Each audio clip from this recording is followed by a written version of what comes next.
সম্মানিত বোধ করছি যে এইরকম একটা সংগঠনে এত গুরুত্বপূর্ণ একটা জায়গায় আমার নাম দেওয়া আছে। তো প্রত্যেকটা অরাজনৈতিক সংগঠনে আমি থাকতে চাই, থেকে কাজ করতে চাই, যেটা উন্নয়নের সাথে জড়িত। তো চলচ্চিত্র উন্নয়ন ফোরাম, বাংলাদেশ চলচ্চিত্র উন্নয়ন ফোরাম, এটা একটা বড় ধরনের একটা সংগঠন আমি মনে করি হবে। যদিও আজকে জন্ম হচ্ছে এটা, কিন্তু এটা নিঃসন্দেহে বড় হবে এই জন্য যে বড় বড় মানুষগুলো জড়িয়ে গেছে এর সাথে। আর খুবই প্রয়োজন ছিল যখন এফডিসির দুর্দশা, চলচ্চিত্রের যখন দুর্দশা, তখন এই ফোরামটির খুব ইম্পর্টেন্ট গুরুত্ব আছে বলে আমি মনে করি।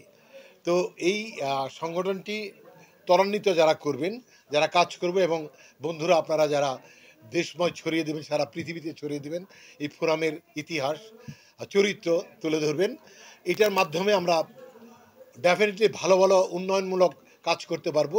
ইতিমধ্যে আমরা চলচ্চিত্র এফডিসির যে পরিচালক এবং ব্যবস্থাপনা পরিচালক সবার সাথে মিটিং করেছি।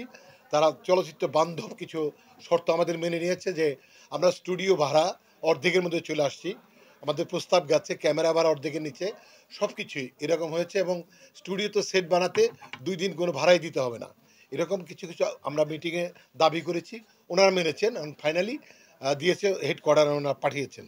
তো আমি বিশ্বাস করি যে যে স্বপ্নের জায়গাটা আপনাদের সবার, যেটা না আপনারা ব্যস্ত থাকেন, আমাদের কোনো খবর না থাকলে আপনারা খবর বানিয়ে প্রচার করার চেষ্টা করেন, সেটা যেন বাস্তব খবর আমরা নিয়ে আসতে পারি, আমরা যেন শুটিং করতে পারি রেগুলার, চলচ্চিত্র নির্মাণ যেন এখানে হয়, এফডিসিতে হয়। এই দোয়া এবং সহযোগিতা আপনাদের কাছেও চাই।